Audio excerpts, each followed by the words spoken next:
वंदे पुरुषोत्तमम्। आलोचना प्रसंग भाग 2 से 27 दिसंबर सन 1941 की श्री ठाकुर जी से वार्तालाप।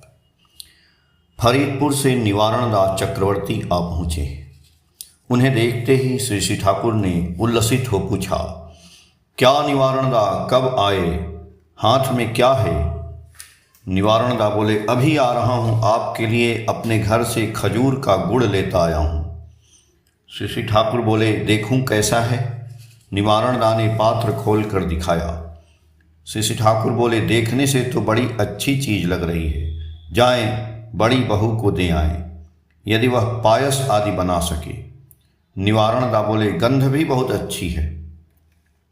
श्री ठाकुर बोले, अब मत कहें, देख कर ही तो मेरा मन चंचल हो गया। यह कहते हुए शिशु की तरह सरल आनंद से हंसने लगे।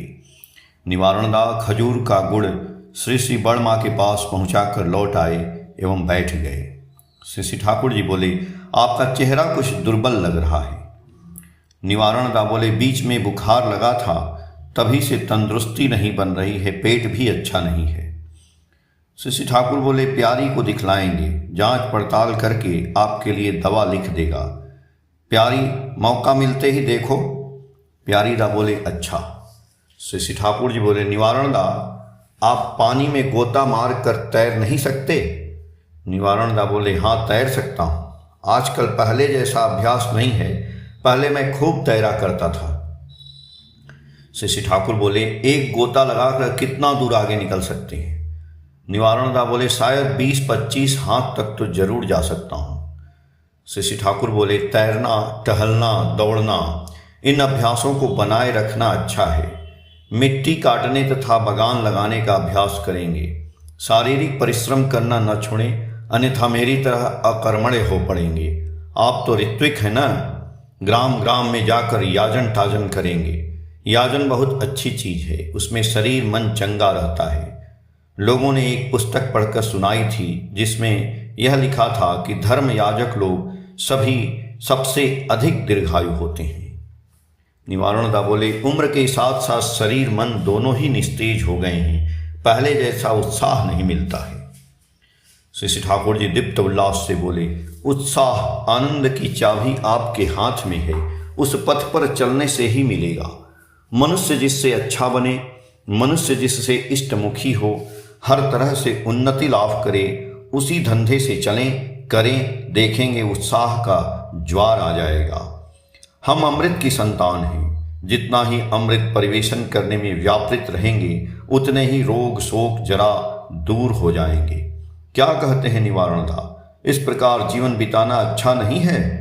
निवारण दा बोले, हाँ निश्चय ही, आपकी बातों से अभी ही शरीर में थोड़ी शक्ति मिल रही है, आशा की रोशनी देख पा रहा हूं।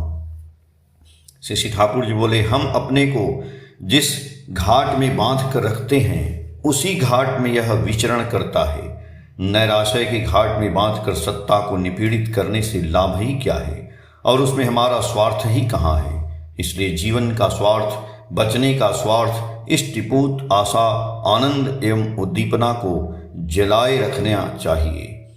जो आशावादी होता है वह विपत्तियों के काले मेघ में भी संपदा की स्वर्ण रेखा देख सकता है, और वही उसे सजग रखता है।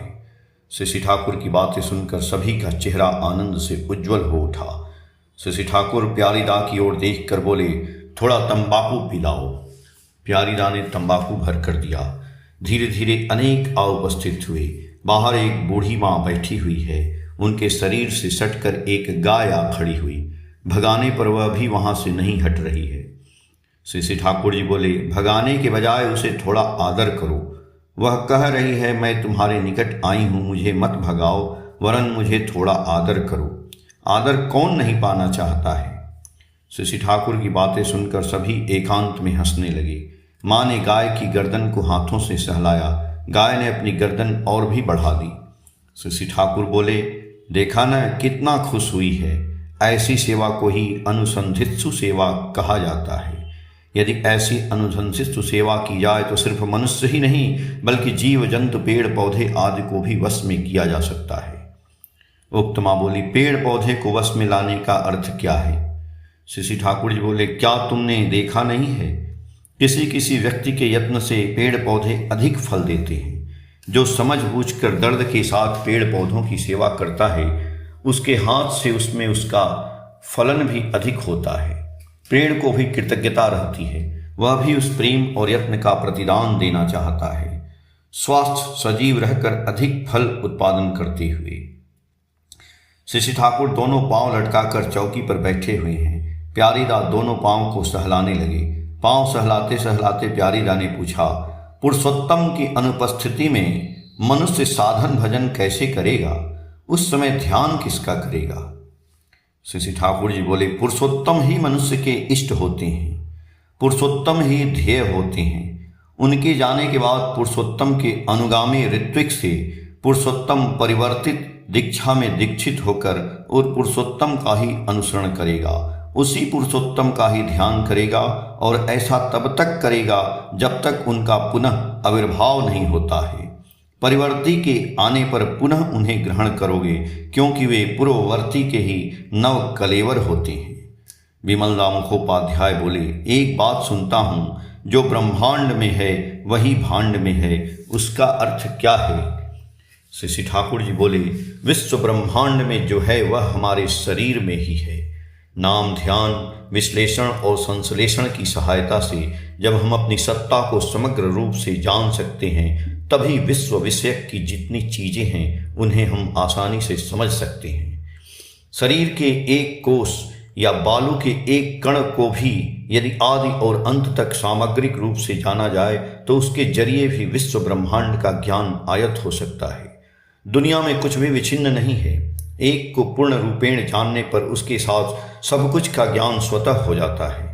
किसी चीज को परिपूर्ण भाव से जानने का अर्थ है कि उसके साथ जितनी चीजों की संगति और संपर्क है उन्हें भी जानना। इसीलिए मैं कहता हूँ, जो भी काम करो उसे थ्रुअली परिपूर्ण भाव से करो, त्रुटि रहित भाव से करो। त्रुटि रहित भाव से करने और जानने की अभ्यास ही हमें पूर्णता के पथ पर आगे बढ़ा देता है।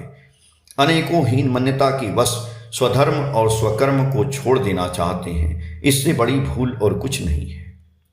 जिसका जैसा भी सहजात कर्म क्यों न हो, उसके जरिए ही मनुष्य चरम ज्ञान का अधिकारी हो सकता है, अन्यथा उसके ज्ञान का द्वार नहीं खुलता है। इसलिए गीता में है, स्वधर्मे निधनम श्रेयः पर धर्मो भयावह।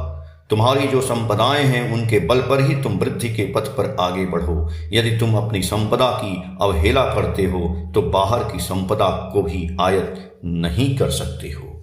आलोचना प्रसंग भाग 2 के पेज संख्या 259 से 262 तक। जय गुरु।